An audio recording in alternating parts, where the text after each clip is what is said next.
Jadi teman-teman, ini yang disebut dengan PPA. Apa PPA? Pola pertolongan Allah.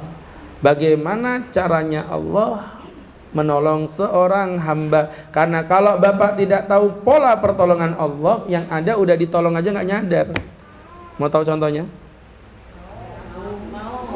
Jadi ada perempuan bekerja di salah satu bank syariah terkenal di Balikpapan. Cuman karena ini privacy, saya tidak bisa sebut namanya ya, mohon maaf. Inisialnya saja BSI. Jadi ketika dia datang, kan inisial Pak, saya udah ngomong Bank Syariah Indonesia kan, nggak ada ya. Dari tadi saya jaga komitmen betul itu.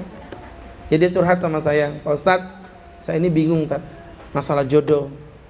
Mbak, lah mukamu cantik kok nyari jodoh susah. Mau dicarikan kah? Enggak Pak Ustadz, saya bukan bingung masalah nggak punya jodoh. Yang ada saya bingung karena saya bingung karena saya kebanyakan jodoh. Jadi saya bingung, udah gini aja Mbak. Kan ada berapa tuh dia sebut 7 ke 8 gitu, nggak paham saya Pak. Udah pilih 2. Dia bilang, udah Pak Ustadz siap, saya udah ketemu. Siapa? Umar dan Amir. Misal contoh ya. Oke, kamu istikharah. Diajarin istikharah, dia istikharah. Subhanallah Bu, nggak ada jawaban Pak Ustadz. Seminggu lagi, gimana? Nggak ada jawaban Pak Ustadz. Udah, bismillah, ambil air wudhu, sholat taubat, pilih pakai hatimu sendiri. Hati yang tertulus kamu pilih. Bismillah Pak Ustadz, saya pilih Umar. Ya udah, kalau begitu kamu datengin Amir biar nggak PHP, ngomongin ke Amir diputus tikat supaya nggak ada hubungan lagi. Pergi dia ke Umar dan akhirnya melakukan perjanjian pernikahan dan menikah. Hamin 2 minggu, cetakan undangan sudah jadi, tapi belum dibagikan untungnya. Si Umar ketangkap basah, selingkuh. Parahnya dia selingkuh dengan perempuan pengedar narkoba. Jadi akhirnya dia pun kena masalah secara hukum dan dihukum di penjara sekian-sekian tahun. Akhirnya perempuan ini datang menangis, Pak Ustadz, Allah jahat banget. Allah jahat banget. Saya udah minta istikharah nggak dijawab, saya berdoa nggak dijawab, saya istikharah ngikutin omongan Ustadz juga nggak dijawab. Berarti Allah jahat. Kenapa semua ini bisa terjadi? Mbak, tar dulu. Saya ketawa itu. Ustadz kamu malah ketawa sih? Kamu sadar nggak? Kamu ini lucu. Lucu gimana Pak Ustadz? Saya lagi sedih loh. Dengerin. Kamu di istikharah minta apa? Coba doa istikharah. Ya Allah, jika memang Umar yang terbaik untukku di dalam kehidupanku, masa depanku, di akhiratku, maka takdirkan aku berjumpa dengan Umar dan berkahi aku di dalamnya dan kuatkan hatiku menerimanya. Tapi jika memang Umar bukan jodohku, jauhkan Umar dari aku, jauhkan aku dari Umar, ridhokan hatiku menerima yang lebih baik darinya dan berkahi aku bersamanya. Itu yang kau bacakan doanya. Iya Pak Ustadz, ya sudah. Inilah jawaban selama ini yang kau nantikan. Kok kamu malah marah? Ini jawabannya. Berarti Umar nggak cocok buat kamu. Umar nggak cocok buat kamu. Ngapain kamu nangis mikirin Umar? Kalau dia aja terlalu bodoh untuk meninggalkan kamu, kenapa kamu tidak terlalu pintar untuk melupakannya?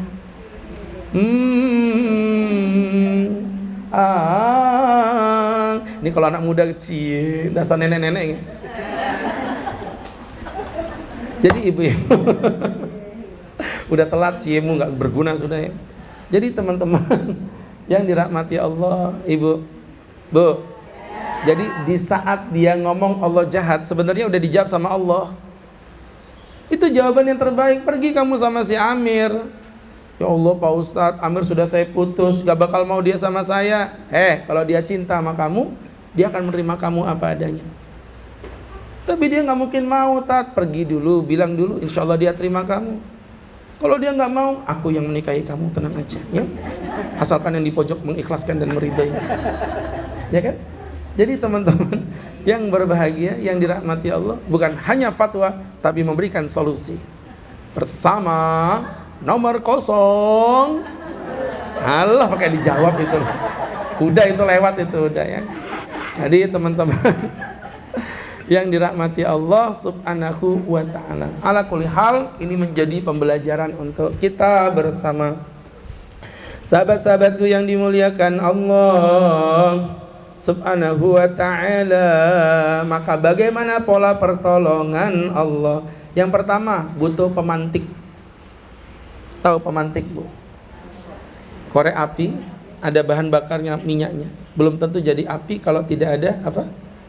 Pemantik namanya, ya, yang mancing jadi api. Nah, pola pertolongan Allah butuh pemantik. Intan surullah yang surkumullah. Kalau kamu menolong agama Allah, Allah yang menolong dirimu. Bu, kalau berarti ada kaloknya, maka Allah menolong kamu. Maka pertolongan Allah tidak mungkin datang kalau kita tidak mulai bergerak. Jadi pertolongan Allah hanya akan datang ketika ada pemantiknya. Saya pernah ceramah di Kilo 34, udah masuk Samboja itu ya. 34 Samboja, Bu. Ustadz diundang ke Samboja sebelum pandemi itu 2019. Waktu itu dia bilang, "Tat, endorse dong," gitu. Endorse apa nih? Endorse ini pembangunan masjid, Tat. Ayo, kalau itu mah ikhlas aja. Sini, endorse. Saya bilang sama teman-teman, semuanya ada pejabat, Bu, waktu itu. Pejabat-pejabat, kalian bakal mati bentar lagi. Kalau kalian tidak sedekah di jalan Allah, apa yang mau kalian banggakan? Saya bilang begitu. Udah selesai pandemi, 3 tahun tidak ketemu. Berikutnya diundang lagi tuh. Sampai datang ke sana, saya udah membayangkan menaranya pasti udah gede tuh. Ternyata, Bu, tidak ada apa-apa. Saya tanya, loh, bukannya ini dulu ada menara di sini rencananya? Iya, Tat, dananya 500 juta.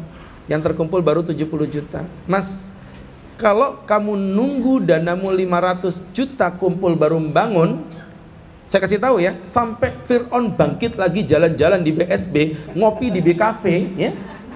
Teman-teman, sambil minum be fun, be focus, be energize, apa tuh bacaan ini ya? BKV official, teman-teman yang berbahagia. Itu gak bakal tuntas bangunan gundul. Gak bisa. Mana pertolongan Allah? Mana pertolongan Allah? Intan surullah yang surkumullah. Gerak dulu, baru pertolongan Allah akan tiba. Gak bisa, Bu, ini pola yang kebalik. Mengharapkan pertolongan Allah tapi dia gak mau gerak. Tolong dulu agama Allah. Yang kedua, last minute. Pola pertolongan Allah itu biasanya last minute. Ibu tahu last minute? Detik-detik akhir. Gini, saya kasih contoh. Teman-teman mohon maaf ya, tahu Nabi Musa, Bu, ya? Enggak, saya nggak ngomong kenal, saya cuma ngomong tahu apa tidak gitu doang. Iya, susah ya ngomong kalau intelektual terus beda gini, susah gitu. Teman-teman, kalau tahu Nabi Musa, sejarah Nabi Musa yang menyelamatkan budak-budak Bani Israel. Kemudian Nabi Musa membawa lari mereka ke Baitul Maqdis di bumi yang dijanjikan Allah. Ketika Nabi Musa berlari, Fir'aun marah besar.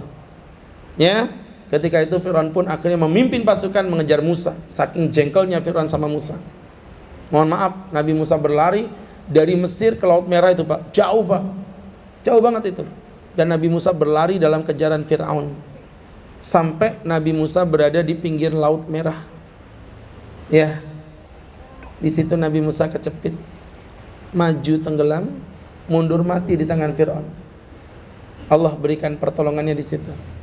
Tongkatnya dipukul, wahai Musa, laut terbelah menjadi 2. Terbelah lautan jadi 2, Masya Allah. Bu, ini kalau tongkat Musa masih ada, ke penajam jalan kaki memang kita pakai.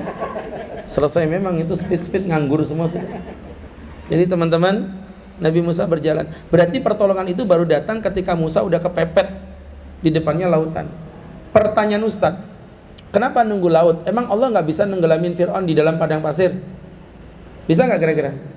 Bisa. Kenapa nunggu di laut? Mohon maaf, Allah adalah zat yang very romantis.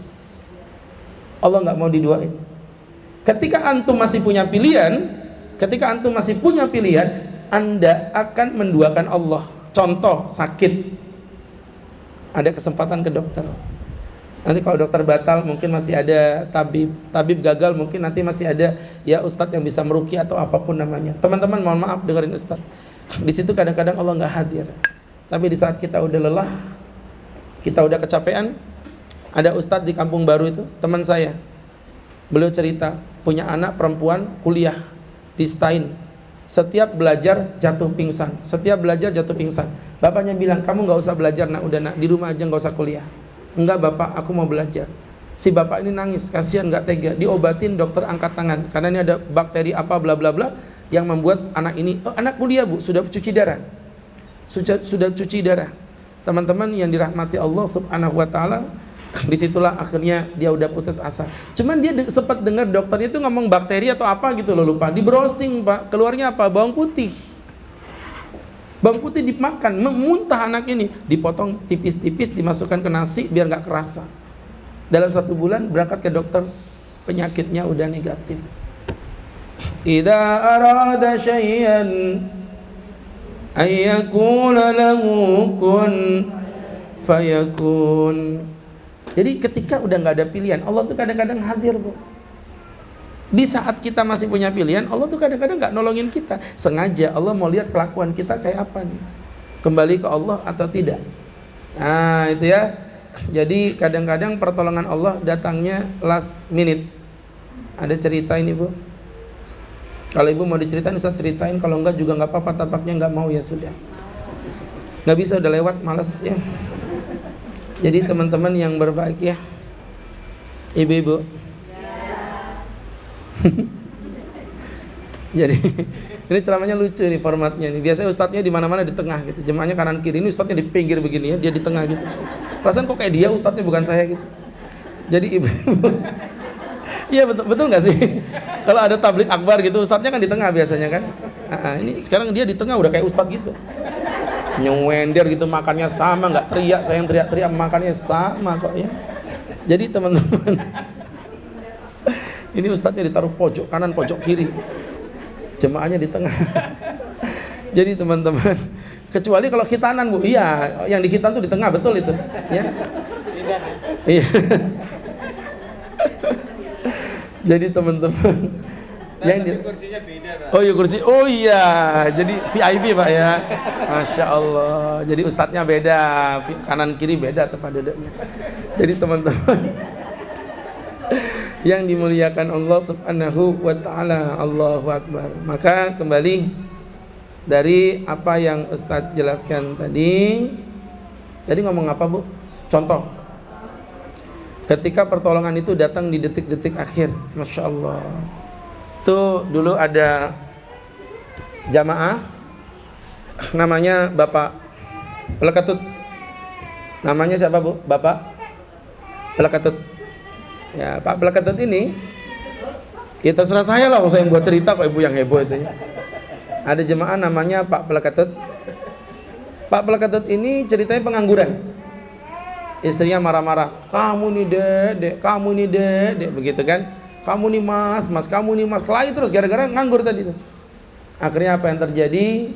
Teman-teman yang berbahagia, Masya Allah, Pak Pelekatut dapat panggilan kerja. Malam hari itu dia bilang sama ustadznya, Ustadz, Pak Kiai gimana Kiai? Kata Kiainya, udah kamu gak usah banyak gaya.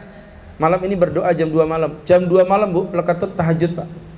Dari jam 2 sampai jam 5 subuh, bayangin coba. Dari jam 2 sampai jam 5 subuh tahajud. Jam 5 sholat subuh berjamaah, nggak mau pulang, langsung dilanjutkan dengan sholat syuruk. Habis sholat syuruk pulang, nggak mau tidur, dia lompat, jogging, makan, ganti baju, nyender tembok, ketiduran. Bangun-bangun jam setengah 8, padahal jam 8 tes udah dimulai. Kaget Pelekatut, lari, qadarullah bisnya macet. Dilihat sudah jam 8 lebih, dia pun berkata, ya Allah, hilang lagi harapanku ya Allah. Ngapain aku nurutin omongan Kiai stres ini ya Allah. Kiainya distres-stresin. Kurang ngajar Pelekatut ini. Apa yang terjadi? Ibu-ibu, akhirnya Pelekatut, subhanallah, tetap lanjut karena nggak mungkin pulang kan, bisnya udah kadung jalan. Akhirnya dia duduk, datang seorang bapak-bapak parubaya 60-an, berdiri. Kata Pelekatut, bapak kan udah tua. Bapak duduk, nggih, saya berdiri aja nggak apa-apa. Jangan nak, ini hakmu nak. Nggak apa-apa Pak, bapak udah tua, bapak yang didulukan. Ya Allah, sopan banget kamu nak. Makasih Pak. Tapi kenapa mukamu kok stres gitu? Iya Pak, saya stres. Calon presiden saya kalah Pak. Ya? Nggak apa-apa kalah, yang penting prosesnya adil ya. Jadi teman-teman yang dirahmati Allah Subhanahu wa taala, apa yang terjadi? Ibu-ibu, ini kok biru-biru, saya curiga dari partai apa gitu ya, sumbangannya ini ya, kelihatan. Jadi PAN berarti. Apa yang terjadi? Ini pink, partai apa pink ini ya? Oh nggak ada Bu.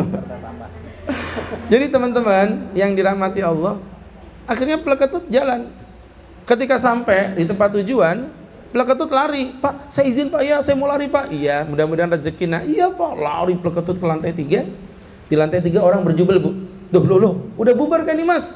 Bubar apaan? Loh, dimulai. Loh, bukannya jam 8 ya tesnya, ini jam setengah 10 nih. Yang ngetes belum datang. Pleketut sujud syukur, Bu. Alhamdulillah ya Allah, makasih ya Allah, harapan masih ada. Pleketut duduk, tidak lama 2 menit berselang Mbak administrasi keluar. Bapak-bapak mohon tenang ya, kita mulai tes. Mohon cek tenang semuanya. Panggilan pertama kami panggil kepada Bapak. Kok Ibu tahu sih? Keren loh Ibu, ya Allah ya. Jadi teman-teman, gimana nggak tahu, emang cuman itu yang. Kemudian yang ketiga berbentuk bumbu mentah. Maksudnya apa, Tat? Ustadz mau tanya nih. Anda yang suka makan rawon, saya tantang, berani nggak makan keluak? Padahal kenikmatan rawon itu berasal dari keluaknya, Masya Allah. Lagi-lagi yang suka makan nasi bebek, saya tantang Anda makan terasi. Gak bakal berani. Loh, nasi bebek nikmatnya bukan dari bebeknya loh, dari sambal terasinya. Ya kan? Sambal terasi yang Cirebon itu dibakar, Bu, dipenyet sama tomat, cus itu pecah tiar. Sambalnya tuh manis enak, belum lagi lalapannya pakai itu bebeknya dibuka, tek, asapnya keluar. Diemek-emek di nasi begini, Masya Allah. Ibu kenapa sih, Bu? Iya, Bu. Jadi orang yang suka makan nasi bebek ternyata belum siap ngemut terasi. Padahal kenikmatannya itu berasal dari terasi. Nah, maksud Ustaz apa dengan bahasa begini? Banyak kita minta sesuatu, Tuhan nggak kasih sesuatu, ternyata yang kita nggak minta itu yang kita butuhkan. Oh gitu. Jadi kalau dikasih Allah nikmat sesuatu yang kita nggak berharap, Ibu pahami di belakang itu akan ada hikmah yang luar biasa. Kemudian yang keempat, teman-teman yang berbahagia, landasannya ada pada manusia. Ibu pengen diapain sama Allah? Coba ngomong, Bu. Pengen diapain sama Allah? Sekali lagi Ibu nggak jawab, saya pulang ini. Saya ulangin lagi. Ibu maunya diapain sama Allah? Disehatkan sama Allah. Kalau Ibu pengen disehatkan Allah, sehatkan sesama manusia. Pak Ustadz, saya ingin disayangin Allah, sayangi manusia. Pak Ustadz, saya pengen dikayain sama Allah, kayain manusia. Gitu.